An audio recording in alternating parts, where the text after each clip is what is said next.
穆师姐，你偷窃小师妹家传的造化金丹，全宗门的人都知道了，还不速速去宗门大殿上下跪赎罪？还磨磨蹭蹭的干什么？你知道大师兄有多生气吗？赶紧跟我走，误了时辰，有你好果子吃！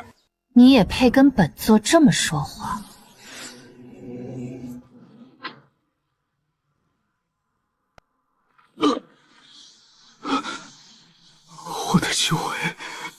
我的修为被废了。你算个什么东西，也配在本座面前狗叫？师姐，我错了，我再也不敢了。求你饶了我这条狗命，求你饶了我这条狗命。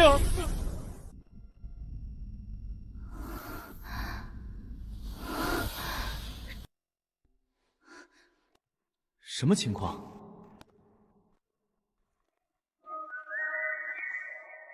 前辈，哎呀，我去，鬼啊！前辈，为何夺我肉身？可否将肉身还给婉儿？我这是穿越了，还穿到了那个我刚刚正在看的女频小说里，成了女主木婉儿。前辈，婉儿没有得罪你，求你把肉身还给我。你好歹也是堂堂元婴强者，肉身被夺，不想着反击，反而跟我立论，怪不得即便是筑基期的蝼蚁，也敢在大殿上朝你泼脏水。什么大殿？前辈，你在说什么？婉儿好像听不懂。穆师姐，小师妹丢了一枚造化金丹，大师兄让你去大殿对视，快点！前辈，我没有偷金丹，我真的没有。我要去解释清楚，这事儿有损我的名节。我跟大师兄还有婚约，要是被他误会，就麻烦了。无妨，我替你走一趟，保证给你一个满意的结果。什么婚约？你那大师兄早就跟小师妹暗通款曲了，所谓的对峙，不过是单方面的污蔑罢了。既然我来了，就绝不会让原著的悲剧重演。真的可以吗？前辈，大师兄他很严厉的，宗门里好多人都怕他呢。当然可以，你就放心吧，他怕我还差不多。区区金丹器，本座反手便可镇压。穆师姐，你偷窃小师妹家传的造化金丹，全宗门的人都知道了，还不速速去宗门大殿上下跪赎罪？还磨磨蹭蹭的干什么？你知道大师兄有多生气吗？赶紧跟我走，误了时辰，有你好果子吃！你也配跟本座这么说话？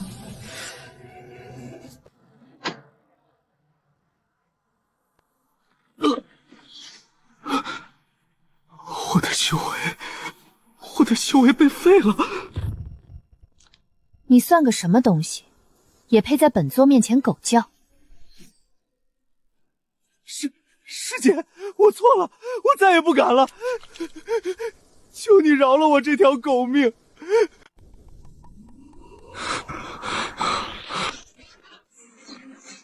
你算个什么东西，也配在本座面前狗叫？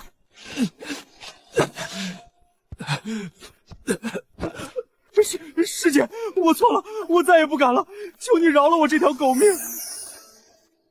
这青木宗上下只有掌门和木婉儿是元婴期，掌门是元婴后期，木婉儿是元婴中期。掌门常年闭关，木婉儿软弱可欺，平时从不轻易出声，难怪这些弟子对强者毫无敬畏之心，一群蠢货。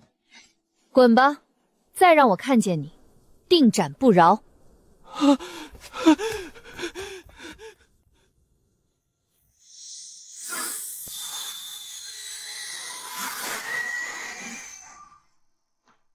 前辈，李翰生性奸诈，他一定会去执法庭告状的。执法庭的人可不好惹，我们这样会不会太冲动了？执法堂，公正的执法才有效力，不公正的执法不过是一坨废纸罢了。可是打燃人就是不对的，万一被掌门知道，会责罚我们的。掌门的脾气……那我问你，刚才你看到他被打，爽不爽？爽是爽了，可是没有可是。在这个修仙界，一味忍让只会被人欺负。你以为你忍了，别人就会放过你？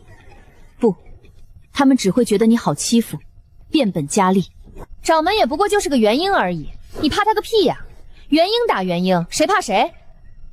前辈，你和婉儿见过的所有人都不一样。废话，我本来就不是这个世界的人。我倒要看看，这青木殿里还有多少找死的人。这就是宗门主峰，青木殿就在上面。原著里，穆婉儿就是在这里被一步步逼死的。前方主峰禁止飞行，穆师姐，请立即降落，步行登山。禁飞？我在青木宗待了200年，怎么从来没听说过主峰还有禁飞的规矩？前辈不对劲，那纸是旧的，但纸上的墨迹是新的。现写的规矩，现做的旧。这帮人为了让穆婉儿迟到，连道具都准备好了，倒是用心。这条规矩，任何弟子都包括。那掌门自己呢？掌门进出主峰，是飞还是走？掌门他老人家德高望重，自然德高望重就可以飞。那我也有200年修为，德也不低，望也不轻啊。怎么掌门能飞，我就不能？规矩就是规矩，哪那么多废话？让你走你就走。按照小说里的剧情，大殿里的人一看女主迟迟未到，就会认为她是心虚不敢来。等女主步行赶到主殿，所有人都已经偏向小师妹了，真是打得一手好算盘。可惜现在占据这具身体的是我。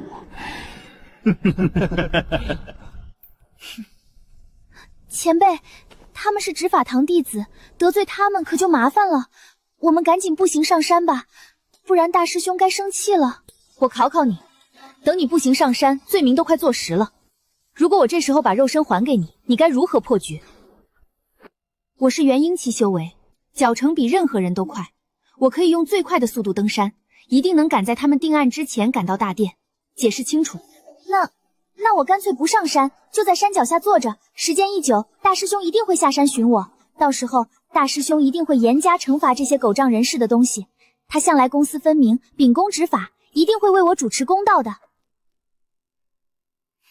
这么做只是把希望寄托在别人身上，更何况你那所谓的大师兄肯不是什么善茬，表面上的冷酷，实则只是对你高冷，遇到小师妹，什么高冷都抛诸脑后了。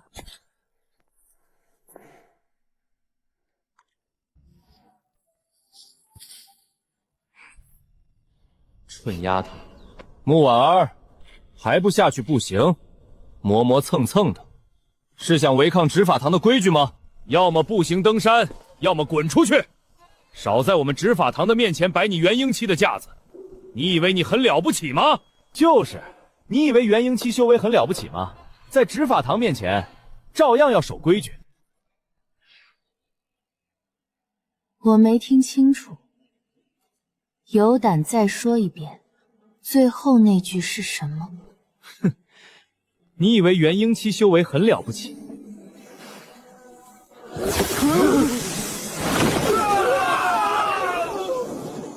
一群废物，也敢拦我的路？告诉你们，元婴期就是了不起。木儿，你竟敢打我们！我们可是执法堂的弟子，你今天死定了！等我们告诉执法长老，让你吃不了兜着走。你在青木宗200年，难道不知道执法堂是什么地方？木婉儿，你给我们等着！执法长老一定会为我们报仇，将你挫骨扬灰。你的灵根会被挖出来，你的修为会被废掉。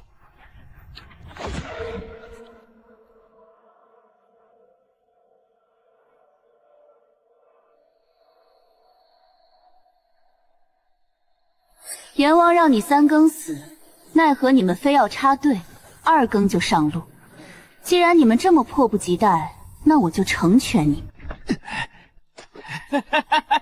木婉儿，不妨告诉你，你的偷盗之举已经被大师兄定罪了。全宗门上下，谁不知道你偷了小师妹的金丹？你以为你还能洗清？大师兄说了，人证物证俱在，你现在的挣扎不过是吹死前的扑跳，识相的交出小师妹的造化金丹，兴许还能留你一条贱命。大师兄他竟然已经定罪了，他连问都没问过我。若是以前的穆婉儿听到这番话，恐怕早就伤心欲绝，万念俱灰，甚至会主动交出造化金丹，还会说一些感动自己、虐身虐心的话，最后心甘情愿死在大师兄手里，真是可悲又可气。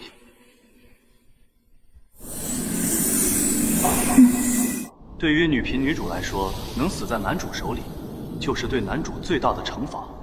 可这种惩罚对敌人没有丝毫伤害，只会折磨自己，愚蠢至极。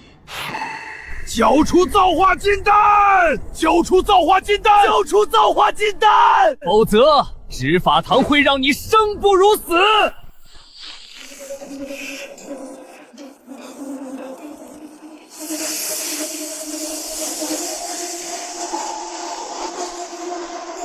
还真是不知死活。奇怪，最近是不是感染风寒了？我的耳朵怎么堵了？我似乎听到有人说想入我人皇幡。3个月前，宗门弟子去禁地历练，唯有穆婉儿意外闯进上古秘境，得到了一枚造化金丹和这面黑色镜幡。造化金丹能让人直接晋级化神期，且无任何隐患。穆婉儿却留着当嫁妆。这镜幡是上古邪修所炼，专吸人魂魄。穆婉儿觉得有伤天和，从来没有使用过，真是暴殄天物。什么人皇幡？当我们傻吗？你这幡上面黑气缭绕，阴森邪恶，分明是邪修的法器，怎么可能是人皇幡？穆婉儿，你敢动用邪气？宗门严禁使用邪气，你就不怕被掌门责罚吗？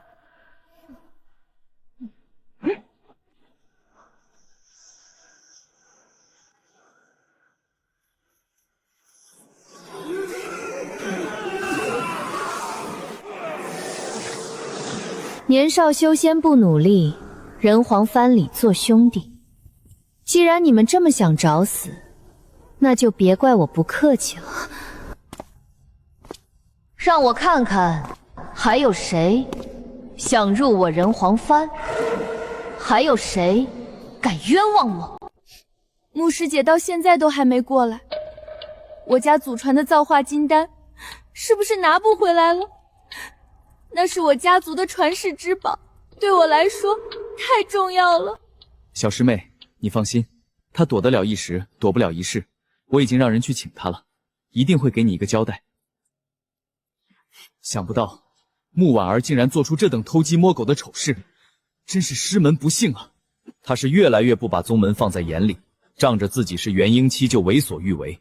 这次一定要废了他的修为，把他打成凡人，让他知道宗门的规矩。穆婉儿一个有300年修为的元婴，别说飞了，就是爬，现在也该爬到大殿上来了。他是不是自知罪无可恕，畏罪潜逃了？依我之见，取他3滴心头血，废掉他200年修为，以示惩戒，既能让他记住教训，也能给小师妹一个交代。给谁一个交代？这么热闹，怎么不等等我？穆师姐，你终于来了，我还以为你不会来了。那你到底是想我来，还是不想我来呢，小师妹？穆婉儿，这就是你认错的态度吗？你偷了小师妹的金丹，还敢如此嚣张，简直不知悔改。那我应该什么态度？自废修为，下跪认错，求小师妹原谅，求执法堂高抬贵手，这才是你该有的态度。没错，赶紧自废修为，交出金丹，等候发落，否则休怪我们不客气。哦，不是让我来对质吗？真相还没有水落石出，就让我认错，不应该先调查一番吗？还调查什么？事情不是很明显吗？宗门上下除了你，谁还有实力和胆子能偷小师妹的造化金丹？太过分了！他们怎么能这样？我明明没有偷金丹，他们为什么就是不相信我？这傻丫头终于知道愤怒了，不再是那个一味忍让、任人欺负的傻白甜了。前辈，能否帮婉儿洗刷冤屈？晚辈不求其他，只要前辈能还婉儿一个清白，婉儿愿一生侍奉左右，绝不反悔。我操！果然不能用常理看待女频小说里的女主，刚有点觉醒的迹象，又回到老样子了。我真是恨铁不成钢。即便你不求我，我也会帮你洗刷冤屈，还会让所有冤枉你、欺负你的人付出应有的代价。多谢前辈，婉儿感激不尽。不错，金丹是我偷的，你们想怎么样？啊，前辈，你这是……牧师姐，只要你把造化金丹还给我，我可以帮你跟大师兄和执法堂求情，求他们从轻发落你。毕竟我们是同门师姐妹。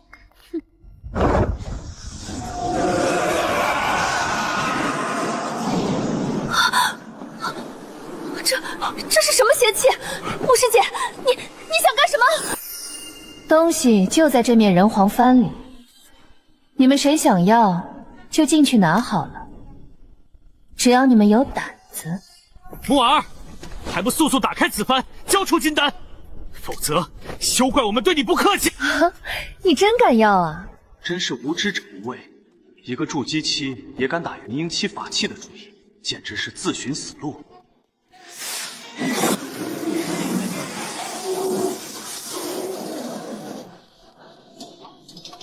还有谁想进去？放肆！木婉儿，你知道自己在做什么吗？你竟敢残害同门，罪大恶极！应该挖出你的灵根，剜下你的仙骨，取你的心头血，废掉你的全部修为，以儆效尤。还要交出你的储物戒指，把你身上的所有宝物都交出来，弥补你的过错。木婉儿，你太放肆了，竟敢在青木殿内残害同门，无视宗门规矩！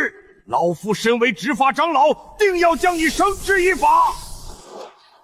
无耻老狗，大义凛然的装什么好人？来，你告诉我，宗门什么时候禁飞的？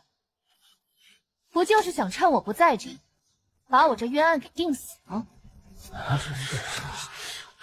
他说的好有道理，好像确实是这样。你残害同门，草菅人命，这跟邪修有何异？你根本不配做宗门弟子。你现在自废修为，束手就擒，兴许我还能给你一个痛快，否则我定要你生不如死。你什么境界？金丹中期，怎么，你怕了？废物！你什么境界？筑基中期，废物中的废物。在修行界，只有3个境界：人间蝼蚁、陆地道友、天上前辈。你们这些人间的蝼蚁，想要给我定罪，你们够资格吗？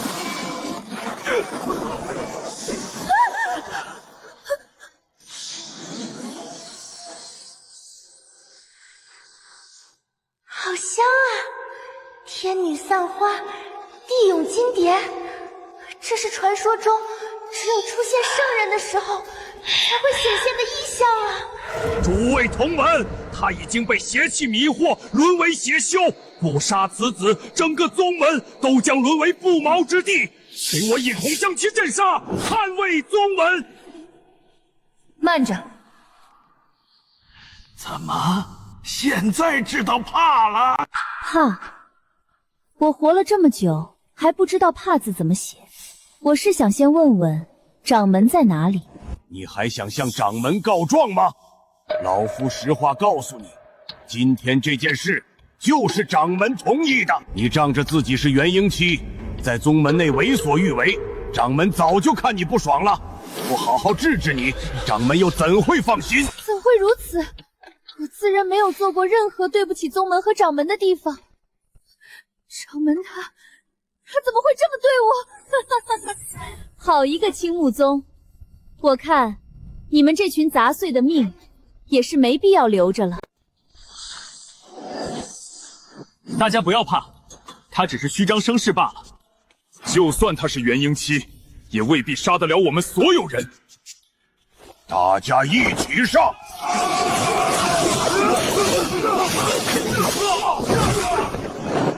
剑来！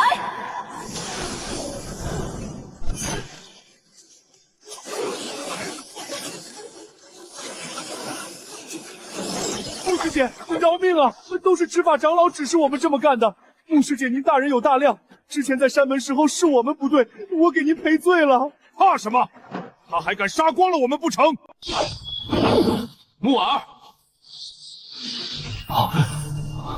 你真的入魔了，竟对同门动杀手！大师兄终于出手了，大师兄威武！果然，只有大师兄治得住他。你还有什么话要说？大师兄，你要小心啊！那是我的婚书。碍于婚约，我才对你百般忍让。如今你这般行事，就算我撕毁婚书，那也是你咎由自取。今日我就要休了你。哦，你要撕毁婚书？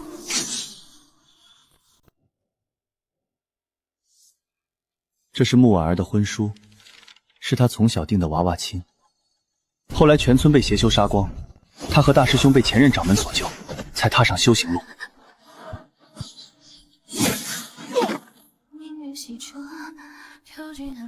小时候，大师兄的父亲临终交代他保管好婚书，怕木已儿飞黄腾达后不认账。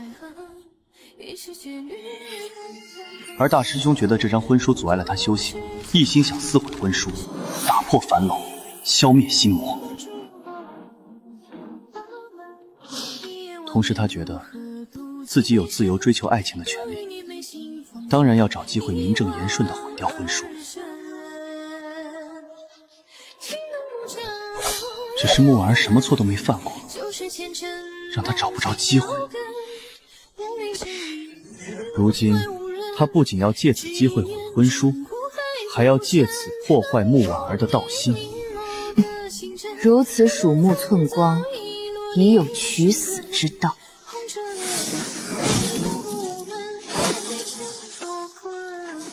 木婉儿，木婉儿，婚书已毁，你再也不能束缚我了。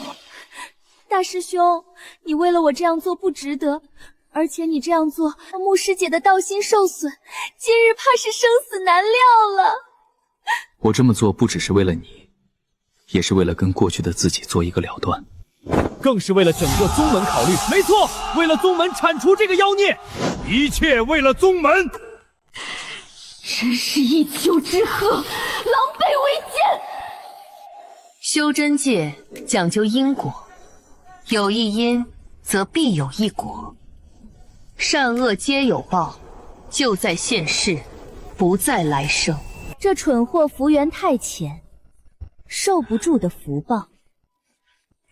这个宗门也是如此，当断则断。婉儿受教了，多谢前辈。穆婉儿盗窃宗门宝物，残害同门，罪不容赦，大家一起上！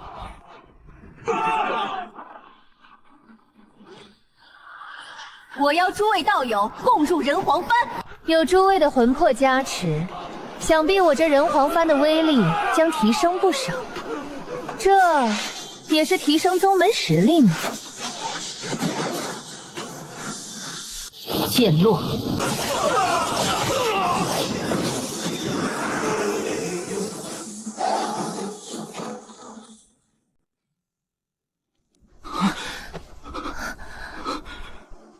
婉儿，我就知道你不忍心杀我，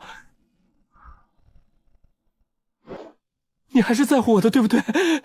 你在叫我什么？婉儿，谁给你的胆子直呼本座的名讳？没杀你们，不过是想让你们死在最后罢了。有实力的人霸道才叫做事，没实力的人霸道那叫做死。婉儿，你以为你赢了，掌门不会放过你的！你杀了这么多人，掌门一定会……说完了。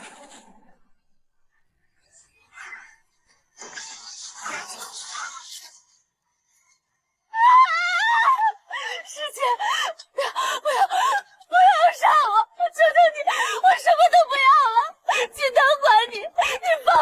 我的东西不是那么好拿的。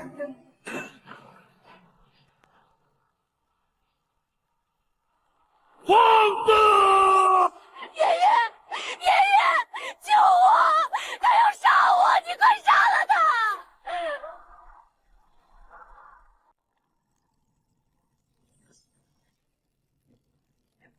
穆婉儿，放下我的孙女，否则老夫……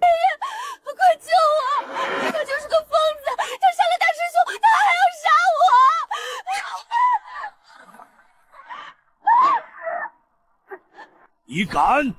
你敢伤他一分，我必将你挫骨扬灰！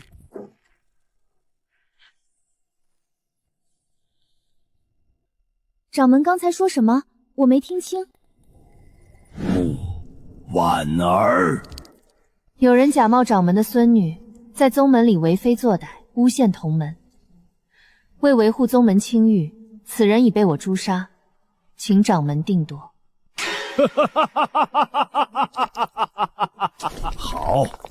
好一个穆婉儿！老夫在青木宗500年，从未见过你这般狂妄之徒。哎，今天你就见到了。你以为你杀了几个金丹期、几个筑基期，就能在老夫面前放肆？老夫闭关30年，早已踏入元婴后期。你那300年的修为，在老夫面前屁都不是。若不是被迫提前出关，老夫早已突破至化神期。前辈，他的灵力好强。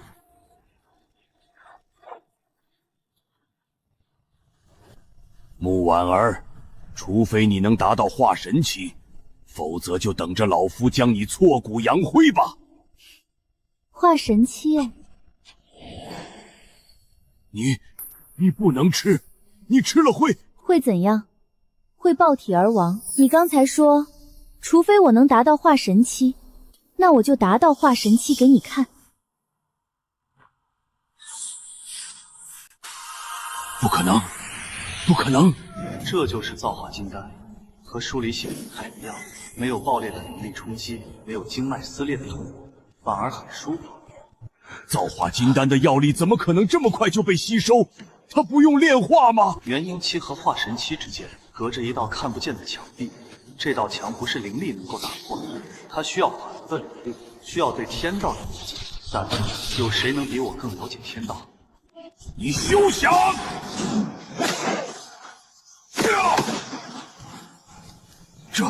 这是什么东西？前辈，他真的急了。化神期，穆婉儿，你以为化神期就了不起了吗？老夫还有底牌。是吗？怎么回事？方圆千里的灵气都消失了，连护宗大阵都失去了灵气源头。穆婉儿，今日不是你死，就是我亡。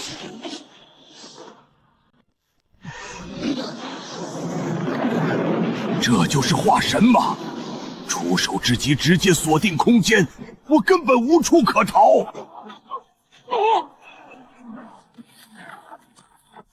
怎么会？我可是元婴后期，只差一步就能突破化神，不可能！一步之遥，便是天渊之差。我修行500年，从炼气到筑基，从筑基到金丹，从金丹到元婴，每一步都走得千辛万苦。我以为我能突破化神，我以为我能得道成仙，我以为……你以为的太多了。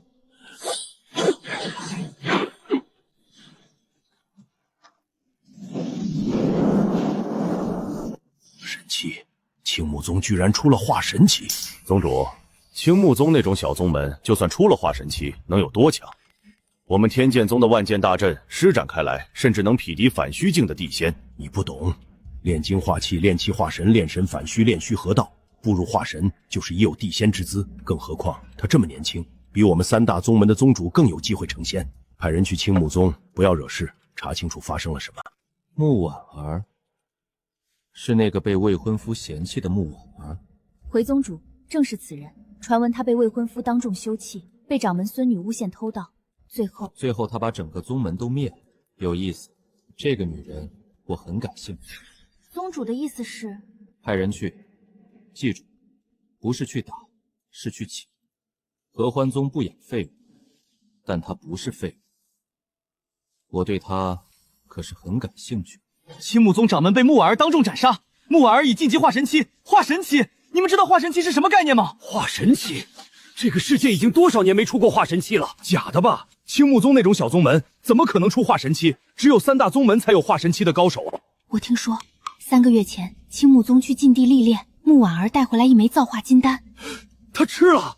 不清楚，但掌门死了，他还活着，你说他吃没吃？造化金丹，人皇幡有意思。这个女人身上有我想要的东西，盯着她，不要动手，还不是时候。前辈，我们接下来做什么？要重建宗门吗？不急，还早，还有的打呢。等着。等什么？等人上门送钱。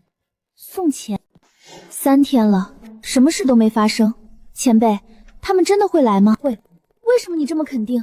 造化金丹、人皇幡、化神期，这3个消息传出去，整个修仙界都会震动。有人会怕，有人会贪，有人会怕和贪一起。那你打算怎么对付他们？你猜？前辈，前辈，有人来了，是天剑宗的人。钱袋子上门了。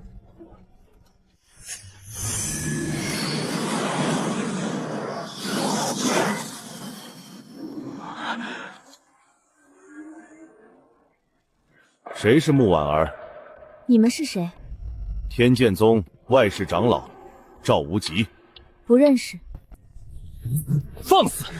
我天剑宗乃是天下3宗之一，门内有化神巅峰宗主坐镇，更有万剑大阵，纵横天地，谁人不知？说明什么情况？你屠戮同门，斩杀掌门，毁青木宗根基，以扰乱修仙界秩序。我天剑宗作为正道领袖，必须过问此事。我杀了该杀的人，毁了该毁的宗门，关你们天剑盟什么事？木婉儿，注意你的言辞，天剑宗不是你能撒野的地方。瞎了你的狗眼，是你们来我的地盘撒野。木婉儿，我最后说一次，跟我回天剑宗，向宗主交代清楚，否则怎样？否则天剑宗的剑不是你能承受的。你刚才说天剑宗的剑，怎么很快就不是了？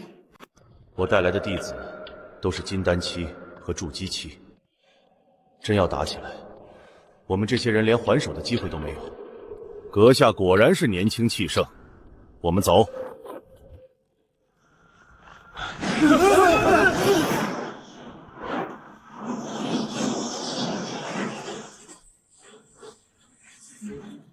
木婉儿，你谁啊？老夫天剑宗宗主剑无名。木婉儿，你偷学我天剑宗镇宗绝学，还不从实招来？对，是我干的。前辈，你又要坑人了。宗主，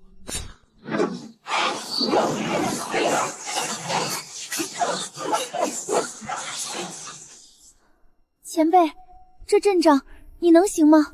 万剑大阵有意思，那就让你们看看我偷学来的剑诀。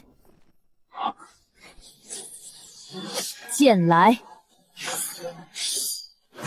宗主，我的剑不听使唤了。不可能，这是什么剑诀？我从未见过。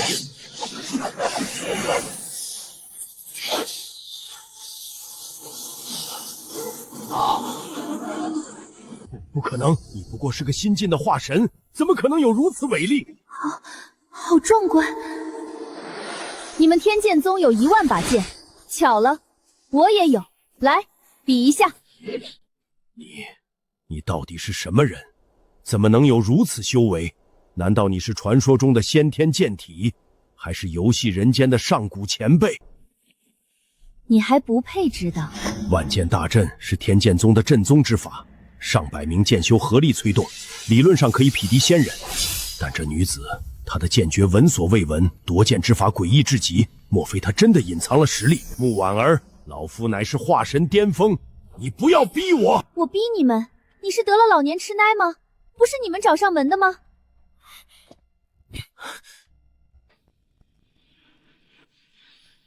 天剑宗弟子听令，万剑大阵，全力催动！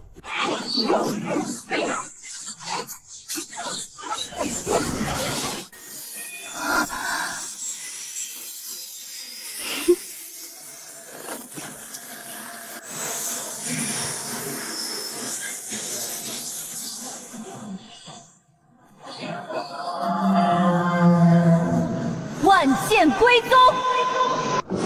万剑归宗，这是传说中的剑道至高境界，他怎么会？好厉害！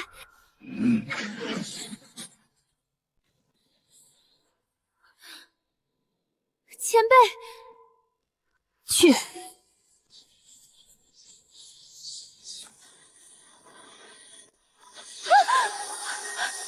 辈。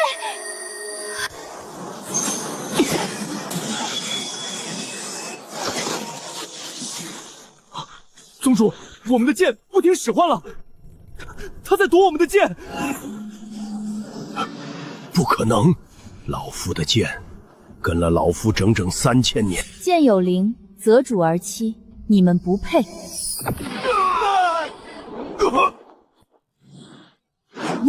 你到底是谁？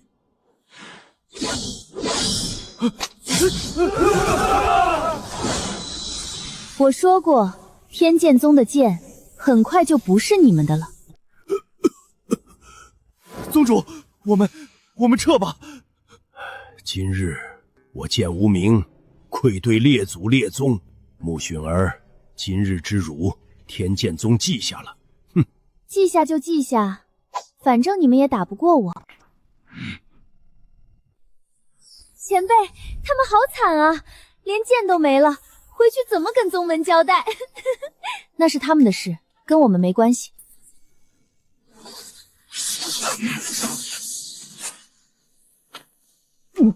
前辈，这些剑想要一人挑一把，不许多拿，剩下的留着建新宗门用。前辈，你刚才说新宗门？对，青木宗这个名字太普通了，就叫什么？青帝宗。青帝宗。走吧，还有很多事要做。建宗门，收弟子，等钱袋子上门。还要等谁？合婚宗、天心宗，还有藏在暗处的那条蛇。谁能想到，半个月前宗里还在商量怎么废穆世界的修为。别说了，让人听见了不好。其实我就跟着前辈混，比跟着掌门强多了。掌门就知道克扣我们的灵师，前辈不但不克扣，还给我们发。前辈，你说的那些钱袋子什么时候才来啊？都半个月了，急什么？钓鱼要有耐心。可是好无聊啊！无聊就去练功。你现在是元神状态，正好可以修炼神识。等你拿回肉身的时候，神识强大了，境界自然水涨船高。前辈，你真的会把肉身还给我吗？我说过会还你，就一定会还，但还不是现在。那是什么时候？等你不再需要我的时候。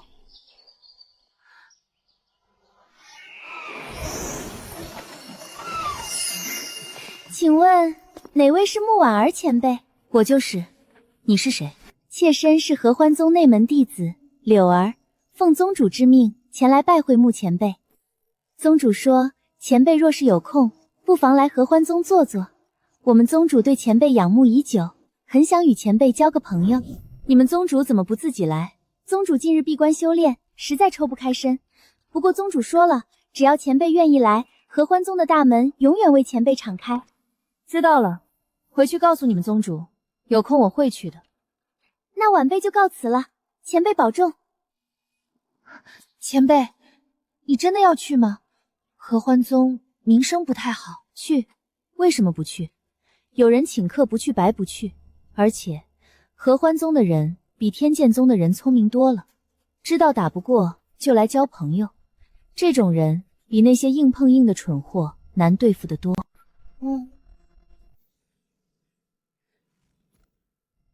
天心宗周通见过穆前辈。天心宗也来凑热闹？不是凑热闹，是来谈生意的。这是我们宗主的意思，条件都在玉简里，前辈可以慢慢看。你们宗主倒是大方，前辈天资卓绝，这点诚意还是应该的。玉简我收下了，回去告诉你们宗主，容我考虑考虑。那在下告辞，前辈保重。前辈，他们给了什么条件？50万灵石，500上品法器，1座灵矿的开采权，还有仙人感悟。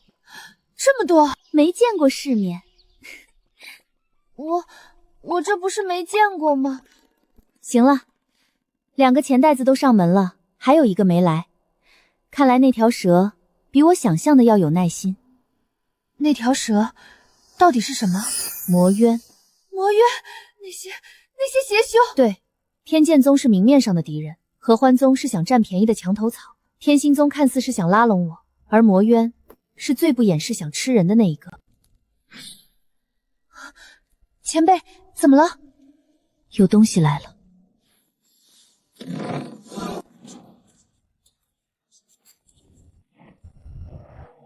穆婉儿，魔渊的人，你知道我们？等你们半个月了，动作有点慢。主人让我带句话给你：造化金丹、人皇幡都不是你能拥有的东西，交出来，既往不咎。否则怎样？否则，魔渊的怒火不是你能承受的。你们魔渊的人是不是都喜欢说这种废话？天剑宗来的时候也是这么说的，然后他们连剑都没了。天剑宗一群废物，我们魔渊跟他们不一样。哦，哪里不一样？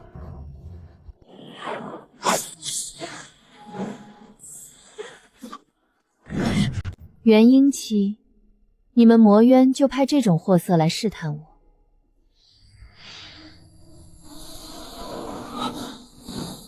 前辈，他跑了。是替身，真正的本体根本没来。魔渊的人比我想象的要谨慎。那他们还会再来吗？会，而且下次来的就不会是这种小角色了。前辈，那我们要怎么办？怎么办？等。又等？对，等他们忍不住，等他们倾巢而出，等他们自己送上门来。所以，前辈是在等魔渊先动手。这个人就是白天来拜访的周通，天心宗早就和魔渊勾结在一起了。当他们觉得我弱的时候，就是他们死的时候。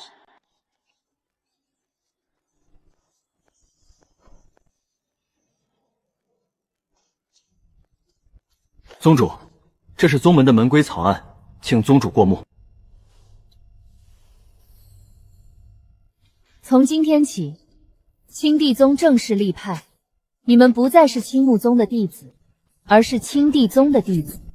参见宗主。记住你们今天的身份，青帝宗不养废物，不养线人，更不养叛徒。只要忠心做事，我不会亏待你们。前辈，谢谢你。谢什么？谢谢你替婉儿做的一切，建宗门，收弟子，替婉儿报仇。如果不是你，婉儿现在可能已经……知道就好，好好看，好好学。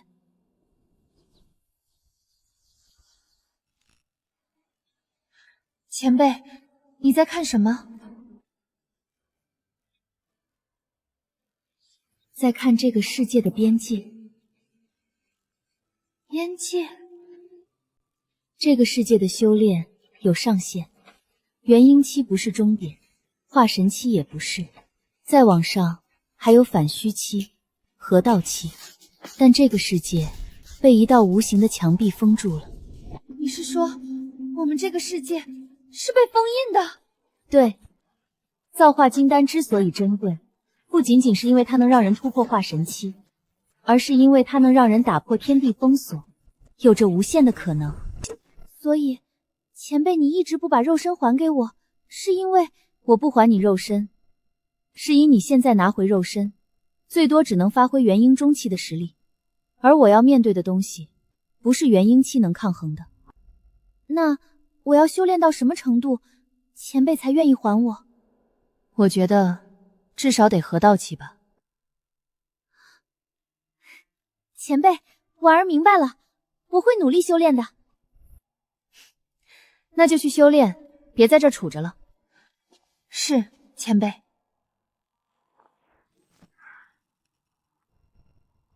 快了，很快就让你吃饱。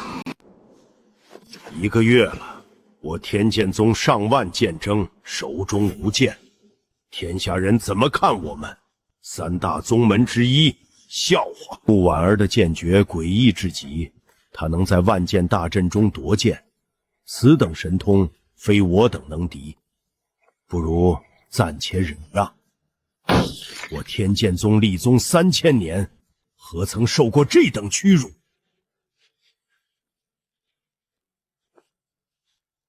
宗主，请老祖出关吧。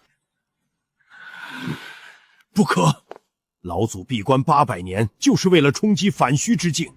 贸然打扰，轻则前功尽弃，重则走火入魔。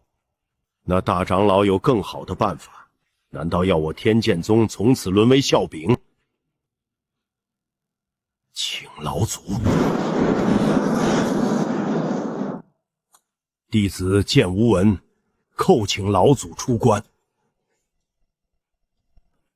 宗门遭逢大劫，一名化神期修士夺走了弟子们的本命飞剑，弟子无能，无法夺回，请老祖出手镇压此撩。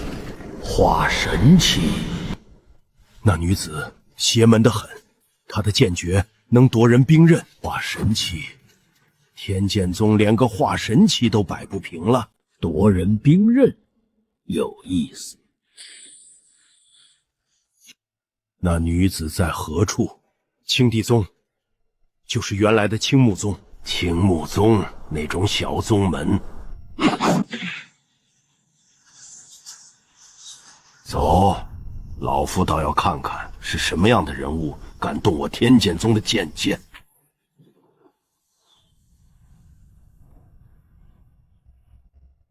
神识要像水一样散开、覆盖，不要用蛮力。前辈，婉儿好像感觉到山下有只兔子，那是你走神了。重来。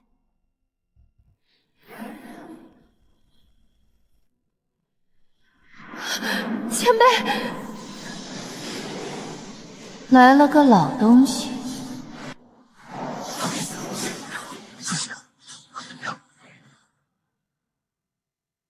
青帝宗好大的口气，你就是穆婉儿？你是哪位？老夫天剑宗老祖，800年前人称剑狂。没听说过。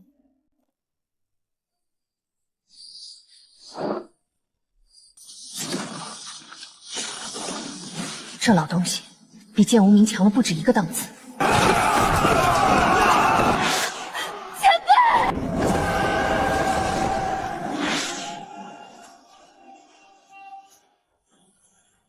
你动我的人，蝼蚁而已，杀了便杀了。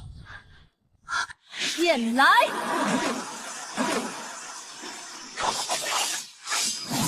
你这是什么剑法？上一次我只夺了你们的剑，这一次我要你们的命！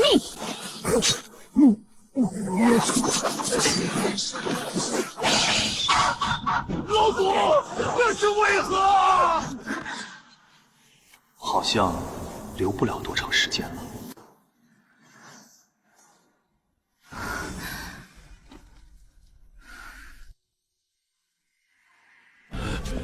老祖，他在吃什么？穆婉儿，老夫今日要将你碎尸万段！你吃了多少人？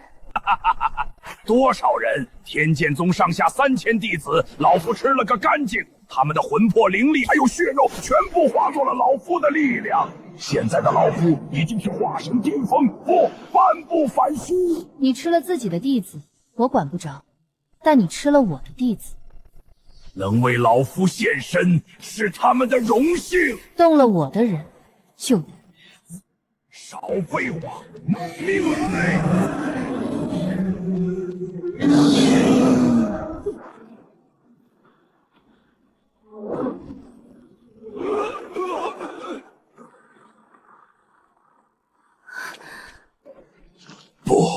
不可能！老夫吃了3000人，老夫是化神巅峰。吃人得来的力量，也配叫力量？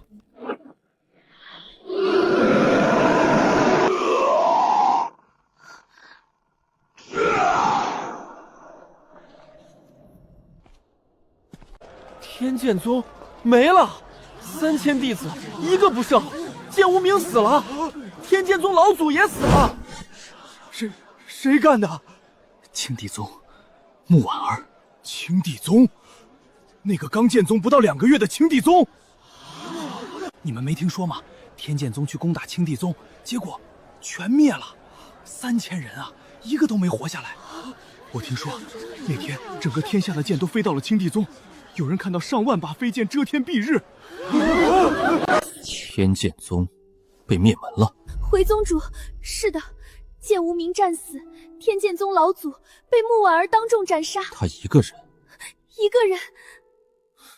这样的助力不能错过。天剑宗灭了，是剑无名死了，天剑宗老祖也死了。有意思，这个女人比我想象的还要危险。宗主，我们接下来按兵不动，让魔渊的人先去试探，我们等。是。前辈，天剑宗灭了，接下来是不是该天心宗了？不急，让他们怕一会儿。怕？对，最可怕的不是死，是等死。走。去哪儿？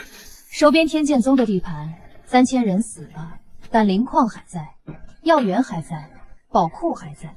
天剑宗那些东西放在那里也是浪费，不如拿来建设青帝宗。前辈，这里好香啊！香什么香？都是迷魂散的味儿。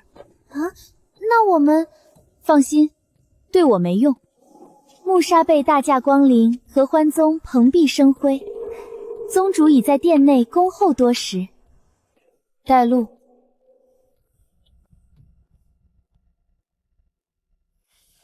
穆婉儿，久仰。你就是合欢宗宗主，怎么称呼？妾身柳如梦。前辈，他自称妾身，男人自称妾身，有意思。穆前辈身边似乎还跟着一位小友。你倒是有点本事。前辈谬赞，合欢宗的功法本就对神魂颇为敏感。前辈身边的这位小朋友神魂纯净得很，想必是1等1的美人胚子。你请我来不是为了闲聊吧？穆前辈快人快语，那妾身也不绕弯子了。前辈可知道这个世界被封印了？化神之上本该有反虚，反虚之上本该有合道，但这个世界无法突破化神，因为有神在界壁之外封锁了天道。上界。看来前辈知道的比妾身想象的要多。妾身曾经也是天纵之才，300年前，妾身只差1步就能突破化神，然后上界使者来了，他们没有杀妾身，只是改造了妾身。他们说这叫赐福，赐妾身永生永世，雌雄同体，男不男女不女。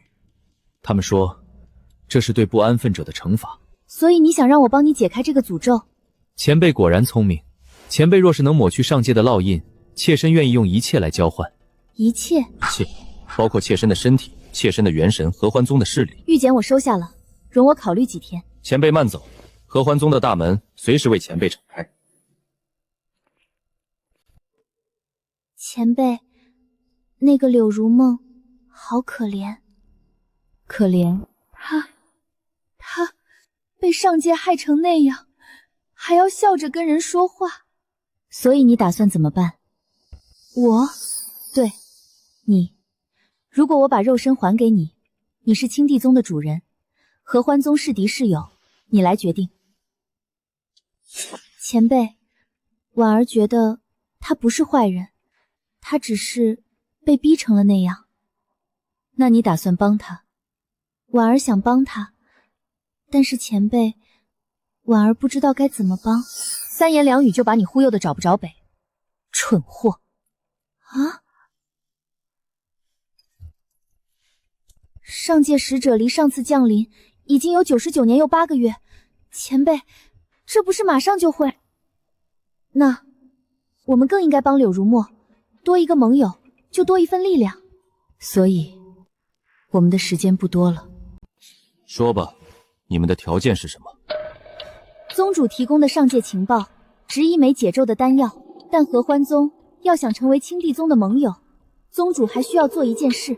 什么事？帮青帝宗找出天心宗勾结魔渊的情报。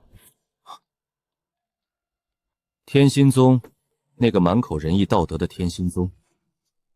不错，天心宗和魔渊暗中勾结，我需要情报，然后先发制人。你倒是胃口不小。天心宗盘踞北方上万年，根深蒂固，不是那么容易扳倒的，所以才需要宗主帮忙。合欢宗的情报网天下无双。成交，但我有一个条件，丹药我要先拿到。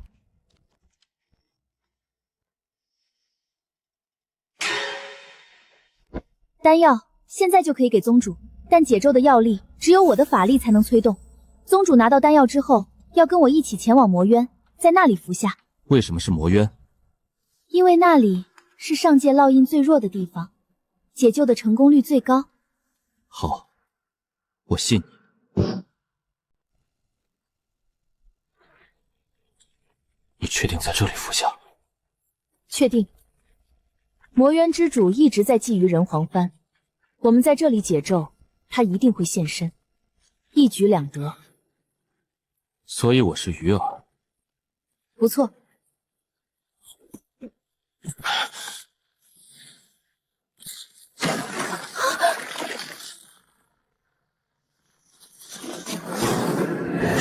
化神期的血肉，人皇幡的魂魄，今天真是双喜临门。上钩了。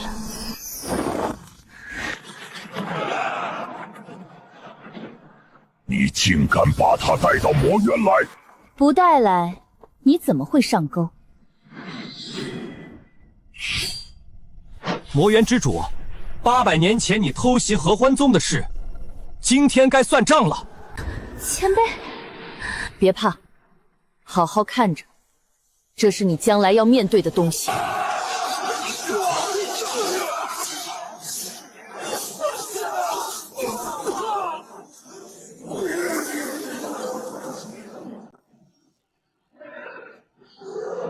木婉儿，你确定我能赢？不怕他不逃，就怕他逃。他今日必死无疑。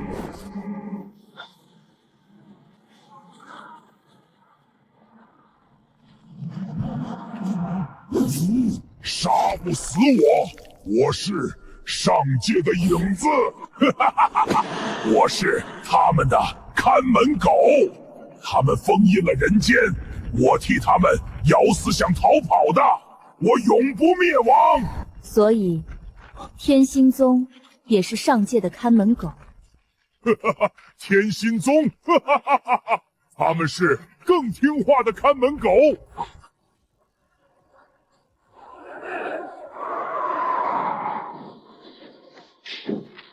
多谢。走吧，该回去准备了。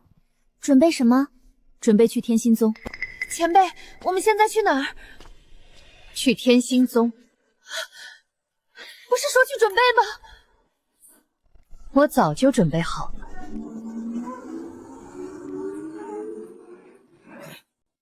前辈，这么晚了，你怎么还不休息？修炼不需要休息。前辈，我一直想问，这面幡真的叫人皇幡吗？还是你故意气那些人的？你猜？我猜是你编的。算是吧。不过这面幡确实可以叫人皇幡。什么意思？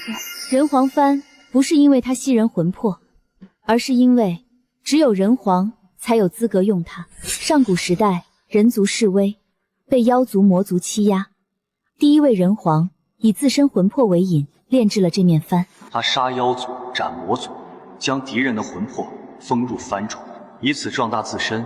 最后，他带领人族崛起，成为天地之主。那他后来呢？他死了。死了？对，死在了上界使者的手里。上界使者是什么？是那些高高在上的神仙，他们不允许人间出现能威胁到他们的人，所以每当人族中出现精彩为一的强者，他们就会派人下来，要么收服，要么抹杀。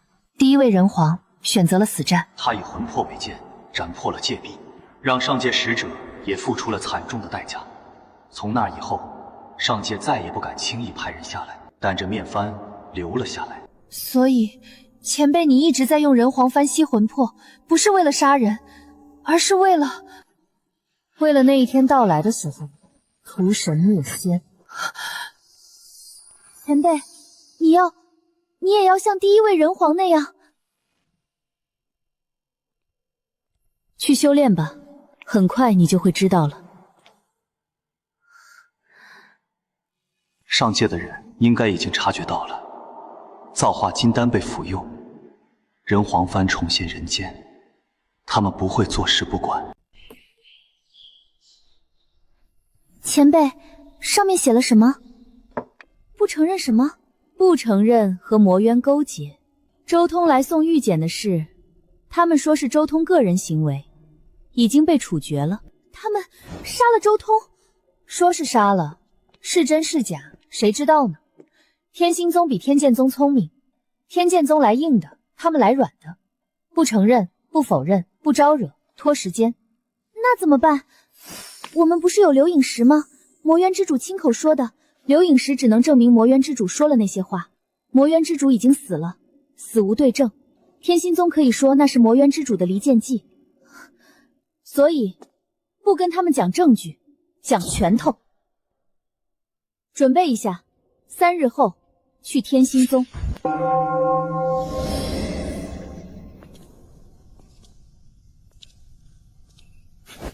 站住！天心宗重地，闲人免进。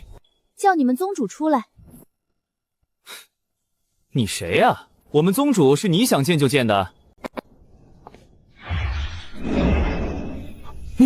你想干什么？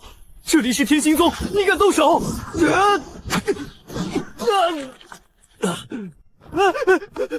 滴血，有人闯山！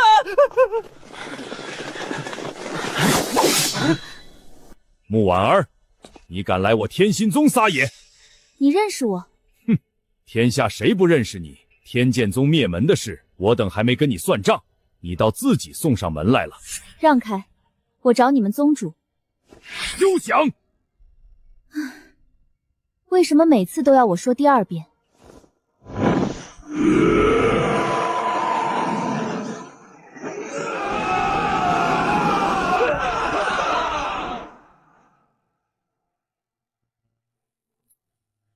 前辈，是不是有些太残忍了？对敌人的仁慈，就是对自己的残忍。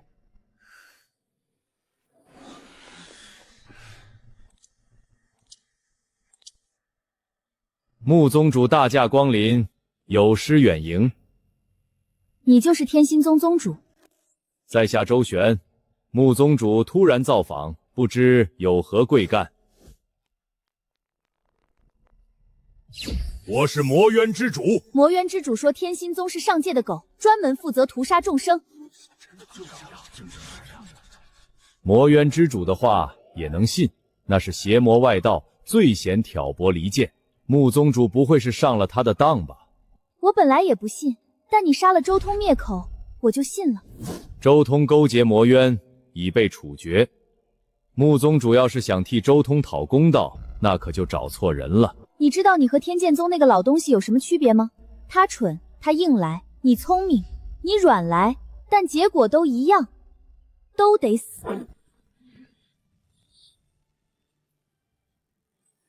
穆婉儿，你以为天心宗是天剑宫那种废物宗门？我天心宗历派万年，底蕴岂是你能想象的？哼！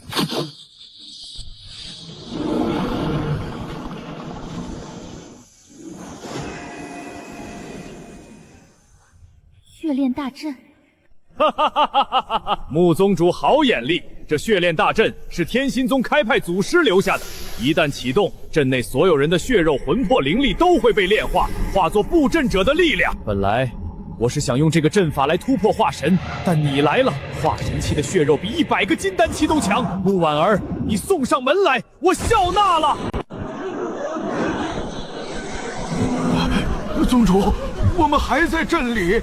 宗主，你要连我们一起炼化。你要干什么？能为天心宗的崛起献身，是你们的荣幸。放心，你们不会白死。等我炼化了穆婉儿，突破到反虚，天心宗将成为天下第一宗，你们的牺牲会载入史册。哈哈哈哈哈哈！前辈，他疯了，他连自己人都杀。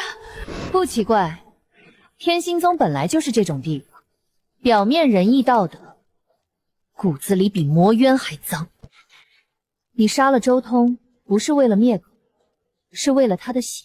聪明，周通是纯阳之体，他的血是启动血炼大阵的关键。我等了20年，就是为了等这一天。来吧，穆婉儿，让我看看化神期的血肉能给我带来多少力量。感觉到了吗？血炼大阵在吸你的灵力，你越反抗，它吸得越快。穆易儿，你今天插翅难飞。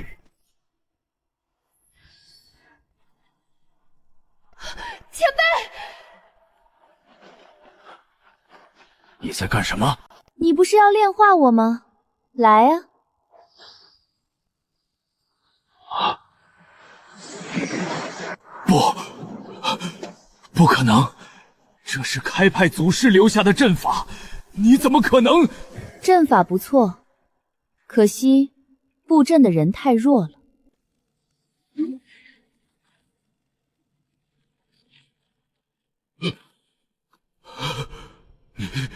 你到底是谁？你不配知道。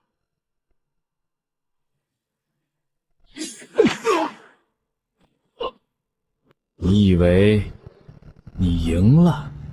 哼哼哼！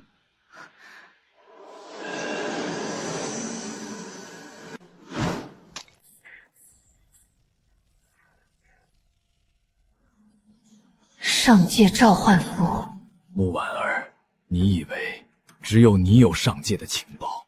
上界使者100年降临一次，但如果有下界之人主动召唤，他们可以提前来。我已经把这里的一切传给了上界，他们会来，他们会杀了你，然后天心宗会重生。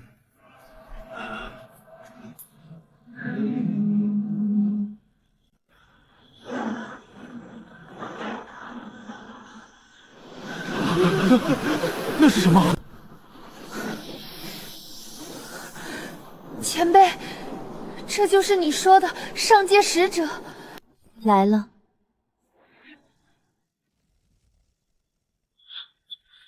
束手就擒，可免一死。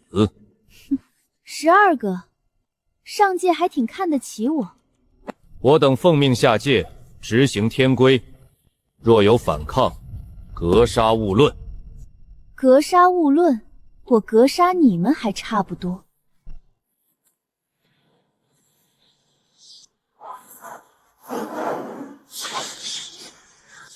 前辈，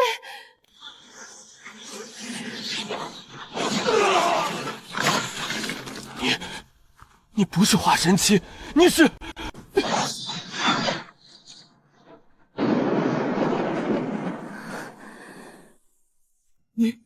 你疯了！你用的不是灵力，你用的是魂魄之力，你这样会魂飞魄散的。我知道。你为什么？关你屁事！我乐意。既然不该来，那就该走。但在走之前，我得替他把路铺好。以魂为引，万魄成剑，斩！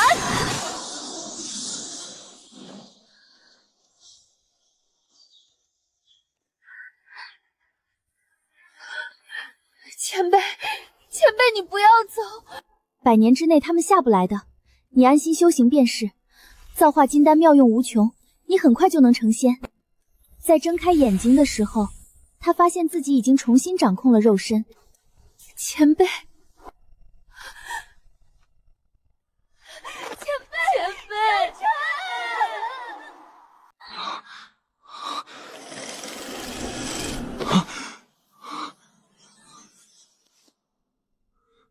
什么情况？我这是做梦了，还是穿越回来了？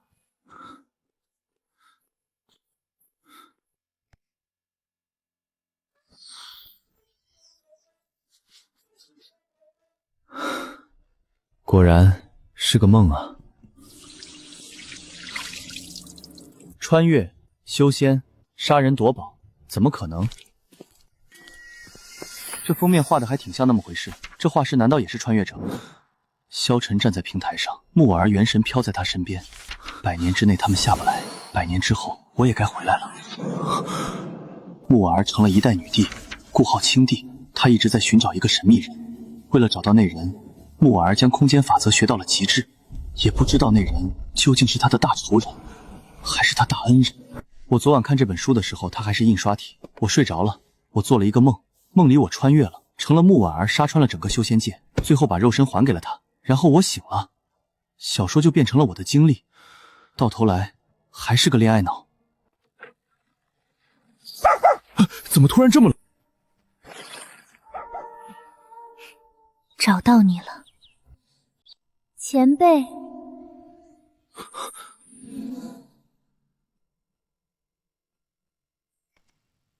你谁啊？飘着干嘛？装鬼吓我？前辈，你的关注点还是和以前一样奇怪。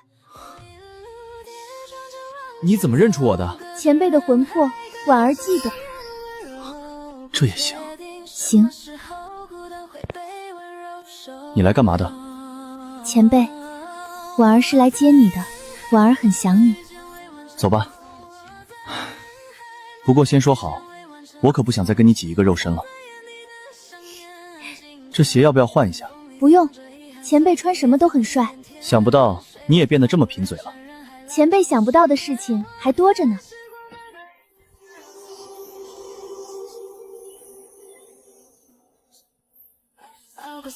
木婉儿伸出手，想要抓住什么，却只抓到一片虚无。她跪在地上，泪流满面。